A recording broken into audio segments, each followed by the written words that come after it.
You're listening to Let's Talk Sustainable Business.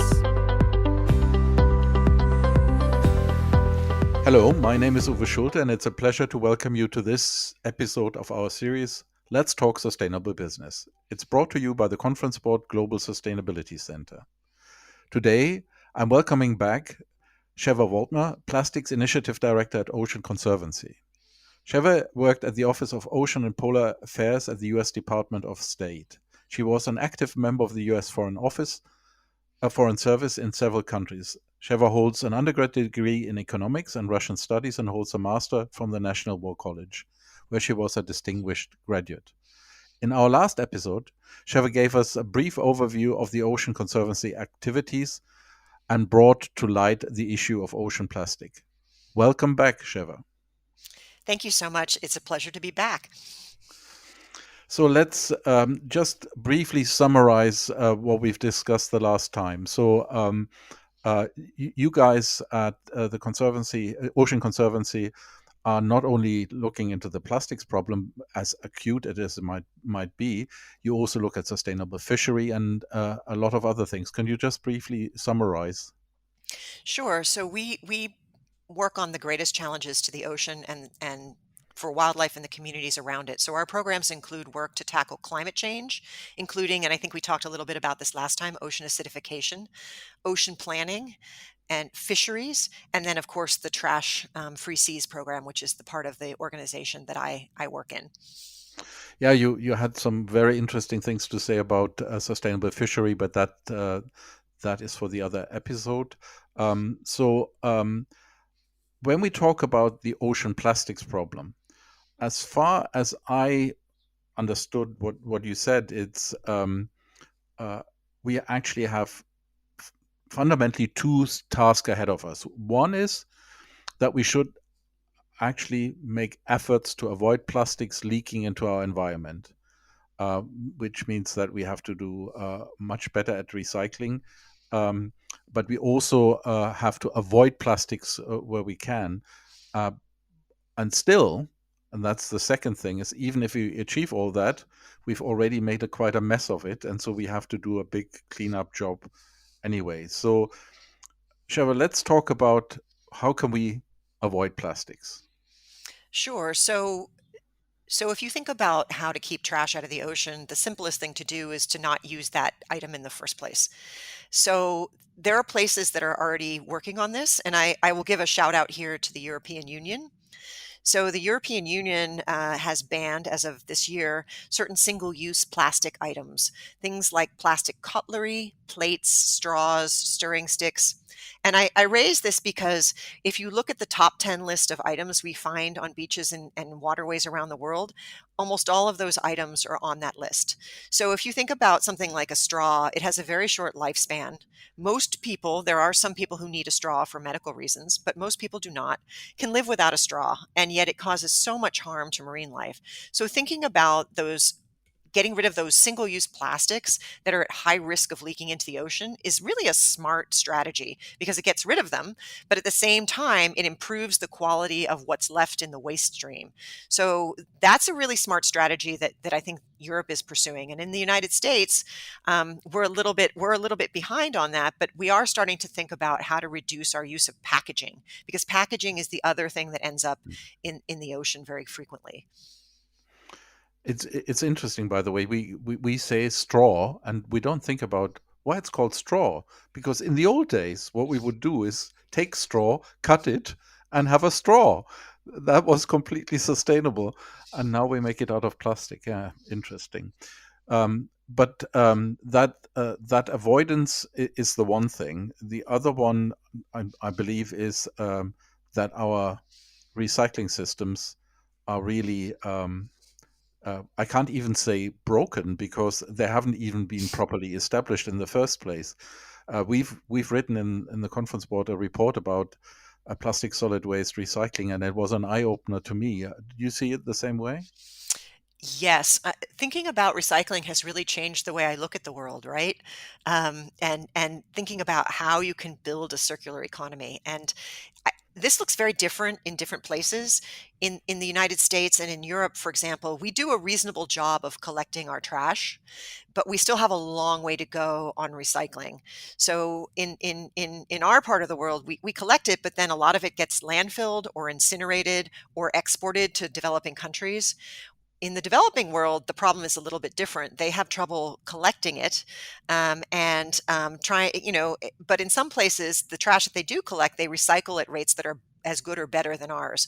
So, what we need, though, regardless of where we're starting from, is we need to build strong recycling systems because they're the prerequisite for a more circular economy. You got to collect the stuff to reprocess it and turn it into something new. And this is a really important challenge, and it's broader than just plastic pollution because it gets at climate change and other existential issues, right? Trying to figure out how to live within our planetary boundaries.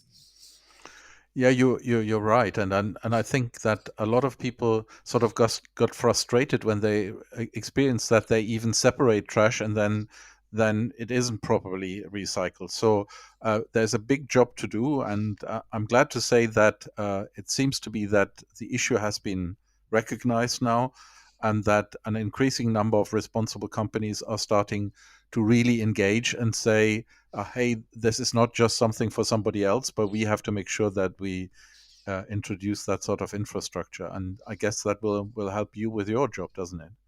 Yes, it does. And thank you for bringing the issue of companies into it because the reality is that companies are the ones who make the products that we buy and use. And so they need to think about what they're making and what happens to it at its end of life.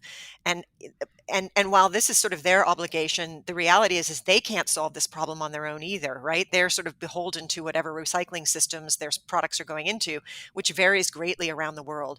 So thinking about how to tackle this problem at at a state level, at a company level, and at an individual level is really sort of if you think about the complexity of that and how to do that, there's work for everyone here. Yeah, I must say I'm not a great fan of burning plastic waste, really not.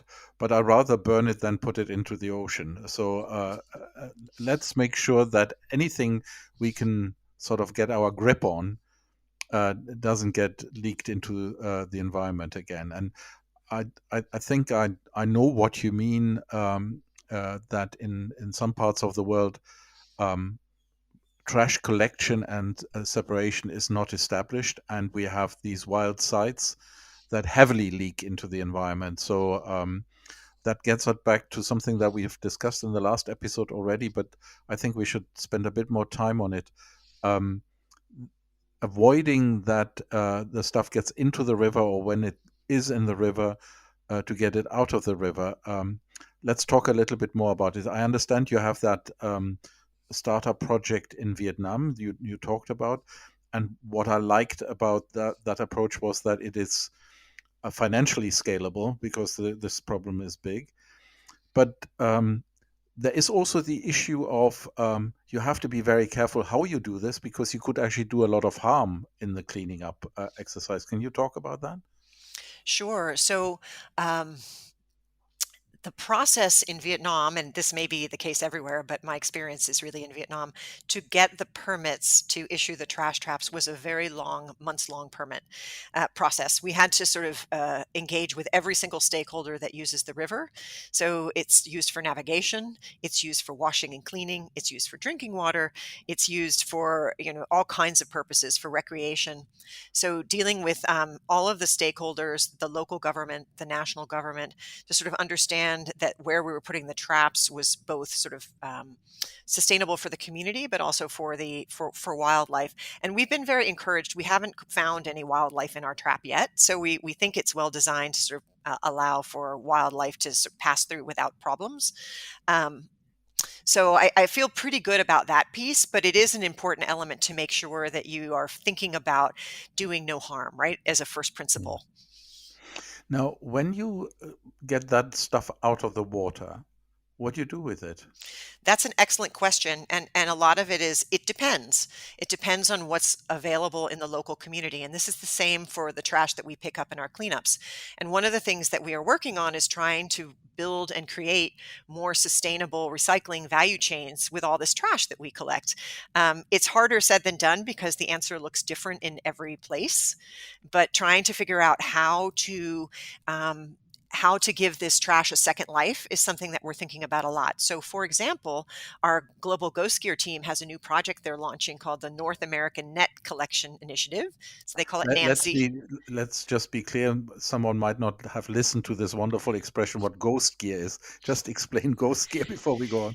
Sure. So, ghost gear is abandoned, lost, and discarded fishing gear.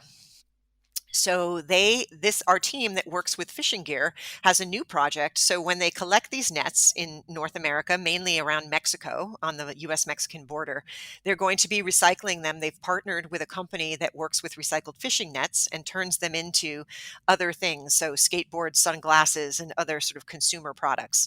So, each each solution may look a little bit different depending on what's available and where you are, but we are starting to try to work on not just picking up the trash, but building circular value chains for it. Yeah, let me challenge you a little bit. That might not be circular, but at least it might take it. It takes it out of the equation. So that's really good and excellent. Now, what can so we've already talked about what companies should be doing in the first place to avoid plastic or to actually build recycling systems and using recycled plastic. Now we know of the challenges, of course, if you're in the foods industry, you have to avoid contamination and all of that. Let's not talk about this now, but these are challenges that the companies are facing. But I think companies are living up to this now. What can they do to help you with your cleaning exercises or efforts? Yeah, so I think you've touched on it, and you're right about the circularity piece, by the way. The dream is to turn a bottle into a bottle, right? We're not there yet, but you're right. That should be the gold standard. In terms of what companies can do beyond thinking about their own operations and their own usage of plastic, is really starting to think about collective action. And I say that in the sense that, as I mentioned previously, nobody can solve this problem on their own. It's going to take action by everyone.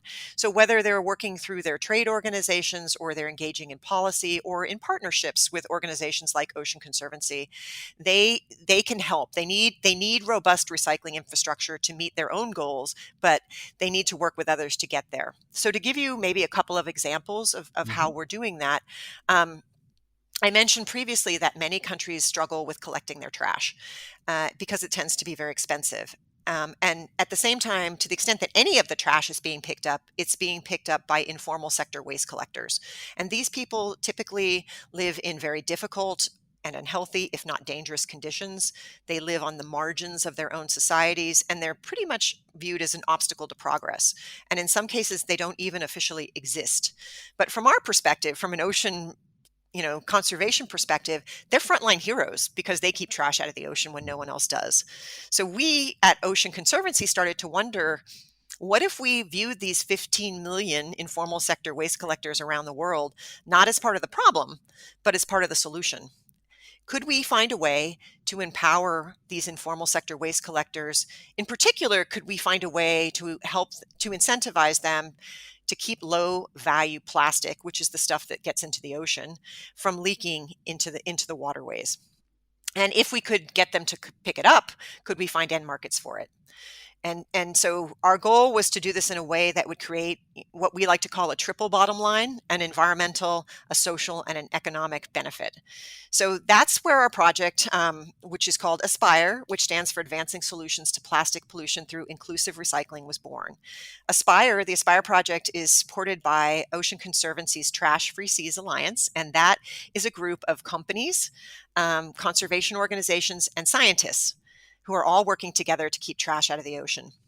So they're supporting the program, and we built a partnership with a number of organizations that are real experts in working with the informal sector. We're operational in Colombia and Vietnam, and our goal is to improve the working conditions and capacity of informal sector workers, to devise incentives for helping them to collect more of this low value trash, and then to connect them with the markets for the materials and governments for support. So as part of that project, we're holding conversations with each of our steering committee members, each of the companies, and asking them, very explicitly, what can you do to help us find a home for this material if we can get it collected? And I'm very pleased to say that all of them are taking this very seriously, and they have really done a great job of reaching out beyond their sustainability teams to bring in their procurement teams, their design teams, their engineering teams to help us see if we can't find a way to make some progress on this. So I think that's very exciting. Now, it's interesting you say this is 15 million, and that's obviously an estimate, probably an underestimation. But also, I like the idea to say these guys can help us if we can help them. So it's great that you found companies, and I understand why companies are necessary here, and that they have to play an active role because they have to find a market for the material that's collected. We have to improve the living conditions of these people. The only question I would have is if we make it more attractive for them, then they might just be then in the selling of the stuff and rather than the collection of the stuff. So I hope that, but you have scientists and people there that look at the total system, I guess. Yeah, I mean, honestly, if we ran out of material to sell, that would be a good thing, right? Because that would mean it's all getting collected. But the other sort of side benefit of this project that I'm really proud of is we had a check-in call with one of our members, a very large beverage company. There's a handful of those, so you can probably sort of figure out that Look, universe. we are here in Advertising Heroes. Okay, Call them out. So PepsiCo, and they told us that when they first started getting engaged in this project, it was a little bit of a tough sell internally. But as they've learned more about it, they've created a whole team internally to really understand who's at the other end of their supply chains, and to sort of start thinking very seriously about what is at the other end of your supply chain, and hopefully it's not a 4-year-old girl, right? Absolutely, yeah. No, that is an important part. I guess it would be useful to work with local NGOs there as well.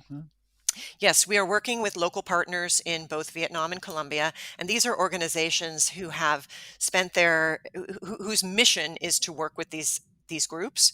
And so they were very excited, and they've been really interested in this connection to the ocean, right? Because for them, it's a way to raise the status of informal sector collectors and to sort of get recognition for the environmental services they're providing. So one of our partners was so enthusiastic, they organized a beach cleanup, and they invited local politicians, and they paired politicians with informal sector collectors. And I was really proud to see that each of the collectors had a big button they had made that said, "My job protects the ocean." Very nice. Yeah, that's that should get the juices flowing in the local politicians, I guess. Yeah, so that's good news. Are you planning to extend that beyond those locations? We are in discussions now on a second year of the program, so we're really thinking through what's the next step. And we are also working with other partners, for example, the Platform to Accelerate the Circular Economy, with PACE, about how they might help us scale it even bigger, because we are, at the end of the day, an ocean conservation organization. And so our dream is to really sort of make the case, prove the case, and then find partners who can help us scale it. We've used that successfully for some of the other work we've done, particularly on finance. So we're hoping to sort of do the same trick for this project. No, I understand. And you see, what you just mentioned is something that we see everywhere.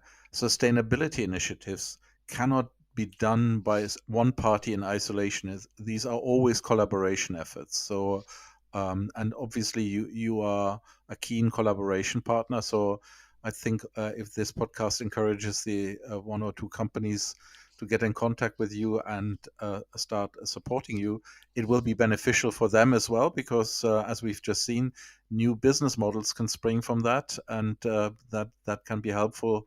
Also, for example, improving your brand image. Now, are there other things that companies can do to support the efforts that you're doing? Sure. Maybe talk about another initiative. You mentioned, for example, that there's 1,000 rivers that trash flows Mm. through to the ocean, and what all these bodies of water have in common is that usually there's a city somewhere on them, right? Mhm. And that's where the trash is coming from. So another project that we are doing that is supported by a number of our corporate partners is called Urban Ocean. And really the idea behind that is that cities generally have responsibility for waste management, but haven't really been part of the conversation around marine debris. And if you talk to mayors, which I've done, they may not list marine debris as their top priority, but our interests really align because they do care about things like greenhouse gas emissions, jobs, public health, tourism. And so our idea was, could we embed marine debris solutions into broader city strategies so that it delivers co-benefits, both for their priorities and ours? So right now, we're working in 11 cities, including 6 learning cities around the world. And we've brought them through this program. We brought in world-class scientists, and they did studies in each of the cities to think about their circularity opportunities and challenges. And we convened stakeholders around that scientific research. And now they're working on um, identifying, and prioritizing what they want to do, their solution set. Each city, it looks a little bit different. And then the capstone event will happen next year, and where they'll pitch their proposed solutions to potential funders and partners. So we're really encouraged by this work, and we are actively recruiting and looking for people who want to partner with cities. So in some cases, for example, you may find a company is headquartered in one of these cities, or Mm. has big operations in these cities, or who wants to get engaged for other reasons, right? They may have a manufacturing facility or whatever. But we are really encouraged by the uptake of this. We've had cities banging down the door begging to join the program around the world. So we think that we've kind of hit on something. When I went to the Resilient Cities Summit, um, I went, we paid a little bit of money to participate, and they told me they would guarantee that I would get to talk to 4 cities, and 20 some showed up. They all wanted to talk about this problem. So it says to me that there's a real need to think about the issue at the municipal level. And I think that's where a lot of companies can really get engaged, because that's where they are, right? Mm. They're in cities, they're operating in cities, they're working in cities, and that's where their employees are. Yeah, that makes sense, and that's very interesting. And I guess all they have to do is get in contact with you. So that is great. I just had another thought. We last time we spoke, you mentioned that wonderful database that wonderful in the sense of that you provide the data, not so wonderful by the fact that you have so much data about trash, because that means there is a lot of trash. But you collect the in your cleanup exercises coastal trash, and you put it into a database. If I remember correctly, it was called Tides, yes. Tides. Yeah. Now, um, I would have thought this could be a useful source of information for companies to better understand where stuff that they have been originating is ending up with. Have you ever had already conversations around that? Yes, we have had a number of companies come to us and look at the data, and part of why they come to us to work with us is because they see that they have a problem, right? So we have companies, as I said, we have a lot of big consumer companies who work with us, trying to understand what the problems are. They all have different strategies for how to solve the problems. Some are really focused on reduction, some are really focused on recycling, some are focused on substitution, substituting plastic for something else. Um, but they do keenly watch the data, right, and pay close attention to it. And I would also say that other groups, not Ocean Conservancy, look at this data and try to extrapolate what the impact of a specific company could be. So if you make a product in bottles, what percentage of that share might be yours, and then to use that to pressure companies. Yeah, yeah, yeah. That, but it's fine because at the end of the day, we have to stand for what we do and deal with it. And what I learned in our conversation today again is tackling the issue at the source rather than sending. Not rather than is the wrong word, but it's better than having to send out ships onto the ocean and trying to collect stuff there. And I understand once it's in the ocean, getting it out of the ocean is actually the most difficult part, because you can do a lot of harm to the environment at the same time. Yeah? And it's also very expensive, right? It's much cheaper to stop things at the source than it is to try to clean it up once it's in the environment. And I think that's true for most pollution issues, right?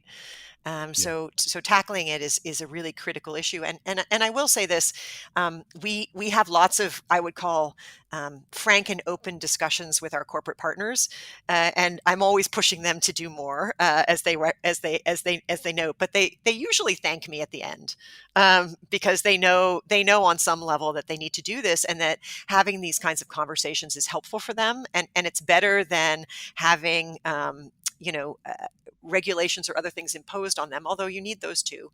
But figuring out solutions collectively is good for them, and it's good for us. Yeah, what was it? 12 million metric tons. That is a lot of stuff. Yeah.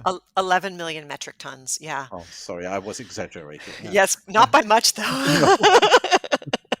So that is a problem that we should attack collectively. And Chever, that is very kind that you shared what you're doing. You're doing your bit, and companies have to do their bit. And if we have today sort of been able to describe a little bit how this could be done, and it is very encouraging to see that you are tackling it, for example, with your project in Vietnam, trying to find means of cleaning up rivers in a sustainable way.